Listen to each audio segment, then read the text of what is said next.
ஒரு நல்ல காரியத்தை ஸ்டார்ட் பண்றதுக்கு முன்னாடி எங்க இருந்து ஸ்டார்ட் பண்ணலாம்?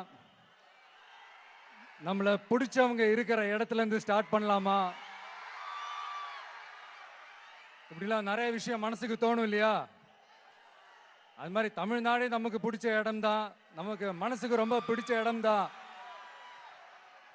தமிழ்நாட்டில் எங்க இருந்து வேணாலும் நம்ம ஸ்டார்ட் பண்ணலாம். பட் இருந்தாலும் நம்ம வீட்டு வாசல்ல இருந்து ஸ்டார்ட் பண்றதுன்னு ஒண்ணு இருக்குல்ல.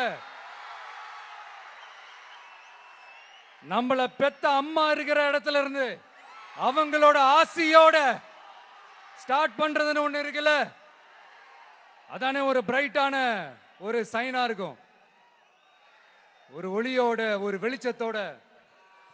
சோ இதெல்லாம் மைண்ட்ல நினைச்சுக்கிட்டு தான் உங்க விஜய் உங்க பெரம்பூர் தொகுதியிலிருந்து, நம்ம பெரம்பூர் தொகுதியிலிருந்து நம்ம பிரச்சாரத்தை ஸ்டார்ட் பண்ணணும்னு முடிவு பண்ணிட்டேன். வட சென்னையில் ரொம்ப மிகப்பெரிய அடையாளத்தில் ஒன்றா இருக்கிற நம்ம பெரம்பூர் தொகுதியில் நம்ம லூட்ஸ் அன்னை சர்ச் இருக்கிற, பிரசன்ன லட்சுமி நரசிம்மர் கோயில் இருக்கிற, பல புகழ்பெற்ற மசூதிகள் இருக்கிற இந்த பெரம்பூர் தொகுதியில நம்ம பிரச்சாரத்தை ஸ்டார்ட் பண்றோம்.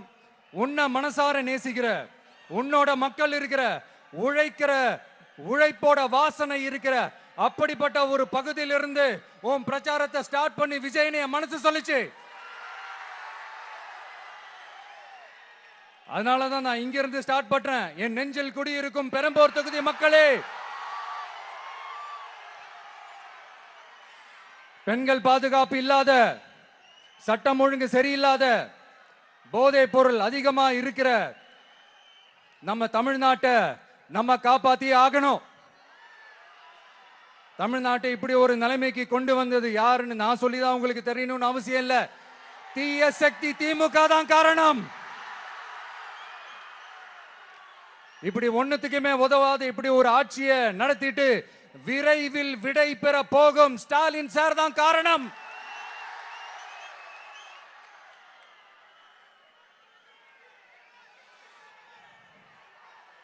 இந்த 5 வருஷத்துல என்ன நடத்தினாங்க? ஆட்சி நடத்தினாங்களா இல்ல வேற ஏதாவது நடத்தினாங்களா? ஒரு சோறு தண்ணி கூட இல்லாம இருந்திரலாம் போல, ஒரு அடிப்படை வசதிகள் கூட இல்லாம எப்படி இருக்கிறது? நம்ம பொம்பளை பிள்ளைங்களா ராத்திரில டாய்லெட் கூட போக முடியல. போயிட்டு வர கேப்ல என்ன நடந்துருமோ என்ன ஆயிடுமோ பதட்டத்தோட இருக்க வேண்டியதா இருக்கு. ஒரு பாட்டி வயசுல இருக்கிறவங்களுக்கு கூட பாதுகாப்பு இல்ல. ஒரு டீ கடையில நிம்மதியா டீ குடிக்க முடியல. போதையை போட்டு வந்து எல்லாரும் வெட்டிட்டு போயிடறானுங்க. இதெல்லாம் நாடா இல்ல காடா? இங்க கவர்மெண்ட் ஒண்ணு இருக்குதா இல்லையா?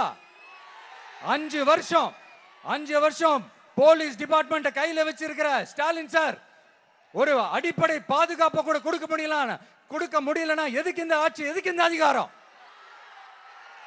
அதனால என்னுடைய அம்மா, அக்கா, தங்கைகளே, தோழர்களே, இளைஞர்களே, நண்பர்களே, உங்களை நான் கேட்கிறேன், இந்த தீய சக்தி திமுக ஆட்சியில பாதுகாப்பு இருக்கா?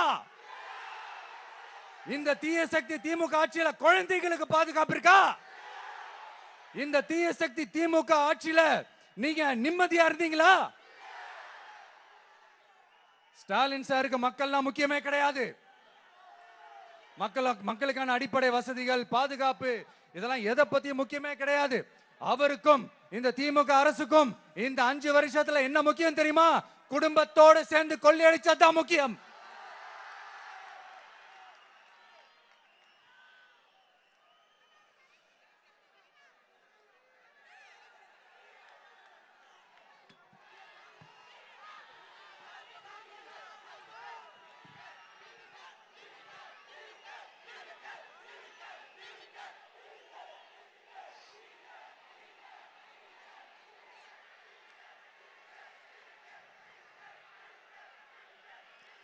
நான் முன்னாடியே சொன்ன மாதிரி டாஸ்மாக்ல மட்டுமே இது வரைக்கும் 1000 கோடிக்கு மேல ஊழல். இது வெளியே தெரிஞ்சது. வெளியே தெரியாத வரைக்கும் இன்னும் எவ்வளவு இருக்குதோ. அதே மாதிரி நகராட்சி துறையிலையும் 1000 கோடிக்கு மேல ஊழல். நம்மள பசங்க பிள்ளைங்க எல்லாம் படிச்சுட்டு வேலை தேடி எங்கெல்லாம் எப்படியெல்லாம் அலையறாங்க. அதுக்கு இந்த கவர்மெண்ட் என்ன செஞ்சிருக்காங்க தெரியுமா? இந்த நகராட்சி துறையில வேலை வாங்கி தரதா சொல்லிட்டு கோடிக்கணக்கான பணத்தை லஞ்சமா வாங்கிக்கிட்டு தகுதியானவங்களுக்கு வேலை வாய்ப்பை இல்லாத அளவுக்கு பண்ணிருக்கிறாங்க. இதெல்லாம் எவ்வளவு பெரிய ஒரு ஏமாத்து வேலை. அதனால நம்ம தம்பி தங்கைகளே, உங்களுக்கான வேலை வாய்ப்பு இல்லாத இந்த ஸ்டாலின் சார் சர்க்காரை என்ன பண்ணலாம்? தூக்கி வீசி அறிவோமா? உங்களுக்கு பாதுகாப்பு இல்லாத, உங்களுக்கு வேலை வாய்ப்பு இல்லாத இந்த தீய சக்தி திமுக அரசு என்ன பண்ணலாம்? தூக்கி வீசி அறிவோமா? அடுத்து வண்டியா வச்சிருக்கிற பணத்தை என்ன பண்றதுன்னு தெரியாம இப்ப உங்க எல்லார்கிட்டையும் கொடுத்து எப்படியாவது ஜெயிச்சிடலாம்னு கனவு காணிட்டு இருப்பாங்க. நான் முன்னாடியே சொன்ன மாதிரி எல்லாத்தையும் வாங்கிக்கங்க. வாங்கிக்கிட்டு அவங்க காதுலயே விசில ஊதி அனுப்புங்க. எப்படி? அவங்க செவிலே விசில ஊதி அனுப்புங்க.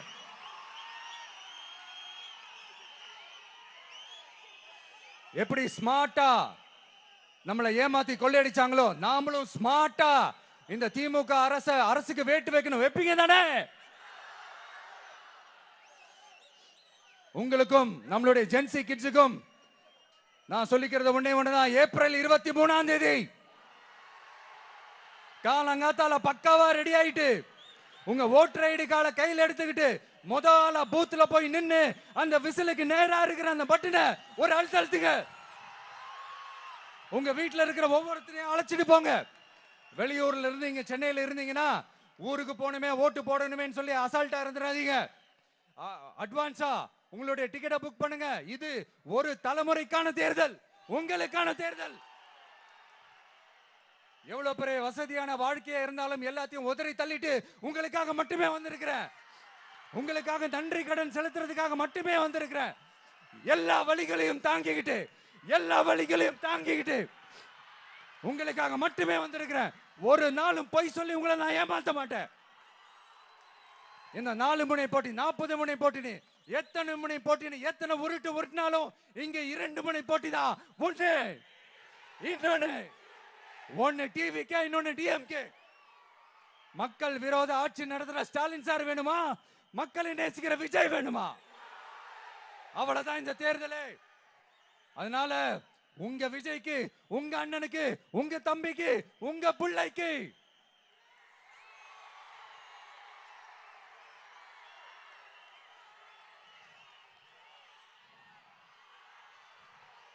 ஒரே ஒரு வாய்ப்பு கொடுங்க.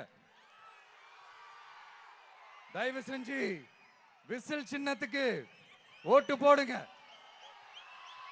இது ஒரு விசில் புரட்சி தேர்தலா இருக்கணும். வேற வேட்பாளர்களை நிறுத்தினாலும் அந்த வேட்பாளரும் நானும் இந்த விஜயும் வேற இல்லை. கான்பிடென்டா இருங்க. நல்லதே நடக்கும். வெற்றி நிச்சயம். மீண்டும் சந்திக்கும் வரை நன்றி, வணக்கம்.